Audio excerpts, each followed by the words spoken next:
Welcome back, everybody. In this section, we are going to be working on 12.2, which is making inferences from a random sample. So they're going to give you a sample, and then you're going to make inferences about it. So the first thing that we're going to do in our Explore activity is we're going to use a dot plot to make inferences. So we did dot plots previously. They were in Chapter 11. So hopefully you're familiar with them. If not, you can always go back and review our lessons over dot plots. So it says, after obtaining a random sample of a population, you can use statistical representations of the data from the sample, such as a dot plot or a box plot, to make inferences about the population. Rosie asked students in the lunch line how many books they had in their backpacks. She recorded the data as a list. Make a dot plot for the books carried by this sample of students. So we're going to actually create a dot plot this time.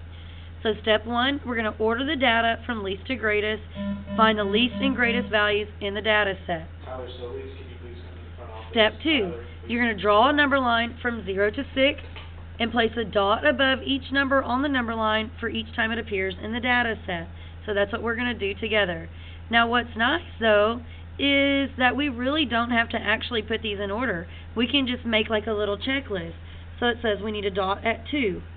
So put a dot at 2. We need a dot at 6. So 1 at 6. We have 1, 0. And see, we mark it off each time so that we know that we've already used that number and we don't get confused and use it again, because that would mess up our data. 2 and 2. Now we've made our dot plot. It's that simple. You literally take the numbers and put a dot above them. For our reflection questions, I just gave you the answers. I want you to pause the video, see if you can answer the reflections on your own, and then come back whenever you're ready. The answers will be here. If you don't understand it, please make sure that you raise your hand and that you bring it up, or that you bring it up whenever we have a workshop on this. So number 1, how are the number of dots you plotted related to the number of data values? They're the same, guys. Each one of these dots that we plotted represents one of our data values from our list. They're the exact same thing. So number 2, complete each qualitative inference about the population. Okay? So most students have at least one book in their backpack. Only one student doesn't have a single book. So everybody, almost everybody, has at least one book. Okay, most students have fewer than 5 books. Notice we only have one student that has 6 books. So pretty much everybody else, with the exception of that one, has less than 5 books. Okay, the majority of our students, most students have between 1 and 4 books in their backpack. Okay, so what could Rosie do to improve the quality of our data? Well, my thoughts were that she could increase the size of her sample. She only asked just a few people in the lunch line. Think about how many people are on campus here at our school. This would not be a good representation of our campus because we have like 900 students. You can't only sample, let's see, 1, 2, 3, 4, 5, 6, 7, 8. You can't sample 9 students when you're looking at a population of 900. You have to have more students involved. Okay? So, next section, we're going to make a box plot this time. This last time we made dot plots. This time we're making box plots, which we've already done as well. So you need to go back and review Chapter 11 if you're struggling on this. So it says, using box plots to make inferences. The number of pets owned by a random sample of students at Park Middle School is shown below.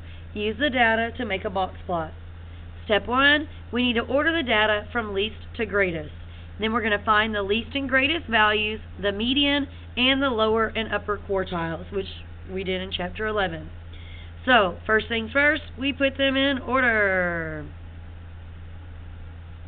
Okay, so our numbers go in order. We just mark them off. We've got 0, 2, 2, 3, 3, 4, 5, 6, and 9. Okay, so that's how you should have them in numerical order. Now medians, remember we just start on one end and we cross off until we get to our middle value, which happens to be 3. So our median is going to be 3. Now, the lower and upper quartiles are calculated by finding the medians of each half, which we've talked about before. So from here over, this is our lower quartile, or if you go 0 and then 3, we have these 2. Well, what's in the middle of 2 and 2, guys? 2. So your lower quartile is 2. Over here for our upper, we go to the right of our median. You would cross off 4 and 9, and we're looking for what number is halfway between 5 and 6. Well, that number is going to be 5.5. Our greatest value is 9, and our least value, or lowest value, is going to be 0. So now we're actually going to draw our number line that includes all the data sets. So we're going to plot our points, okay? Our lowest value is 0. It gets a dot. And our highest value was 9. So we're going to put a dot above 9. Now our median is 3. So we're going to go 1, 2, 3. And we're going to put a line. Our lower quartile is 2. So I'm going to go 1, 2. And put a line. And our upper quartile was 5.5. So 5, that's 6. So it's going to go about right there.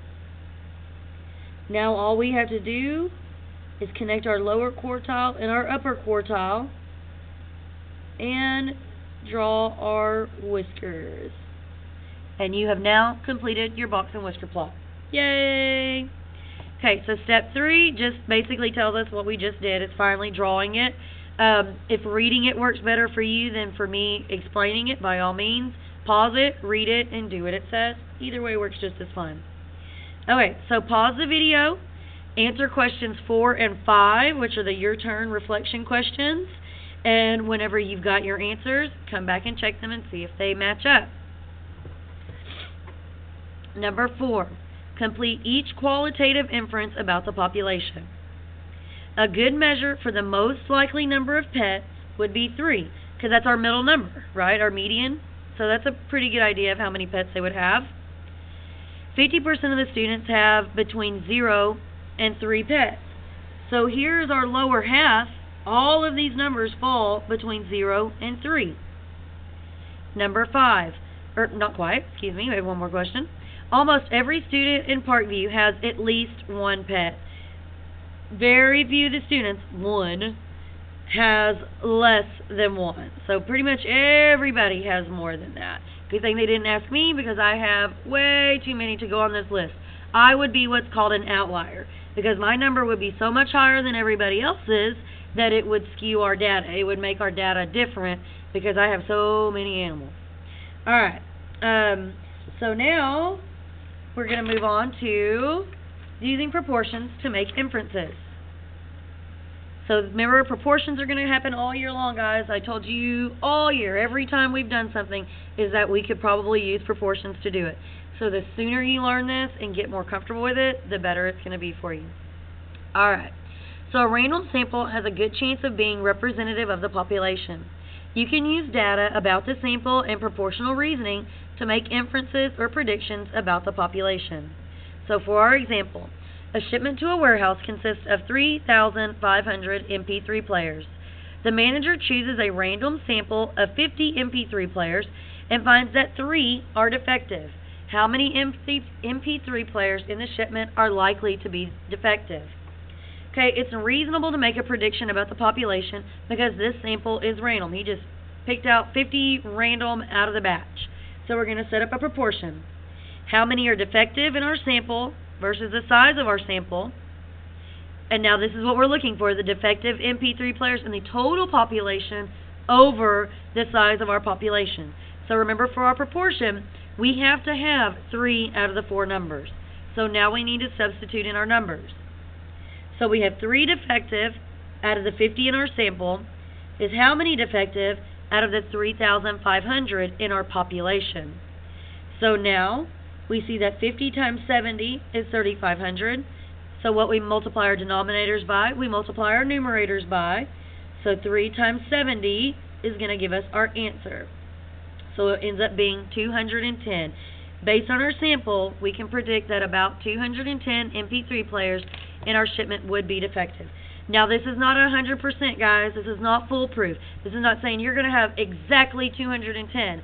It's just saying you should have about 210 that would be defective. Okay, you could have a little less or a little more, but that should give you a good idea.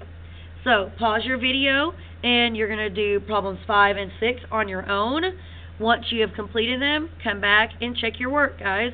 Remember, just copying my answers doesn't help you at all.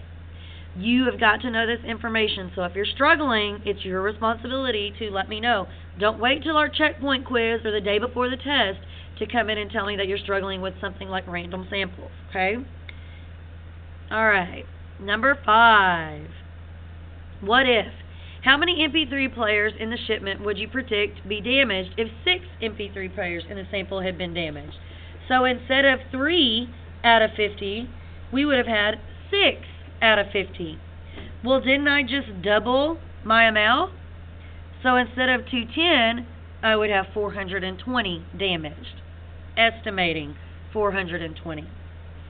And then lastly, number 6, how could you use estimation to check if your answer is reasonable? Well, the way I thought about it was 6 is a little more than 10% of 50. 10% of 50 is 5, guys, if you didn't remember. So 10% of 3,500 is 350. Since 420 is a little bit more than that, I say, you know what, that sounds good. So we should have pretty realistic numbers there. Estimation can be very helpful, guys. Remember, rounding and estimation is going to save you so much time in making sure that your answers make sense. So, hopefully this was helpful to you. If not, make sure that you request a workshop. If you're struggling on something, use the workshop board. That's what it's there for. Thanks, guys. See you next time.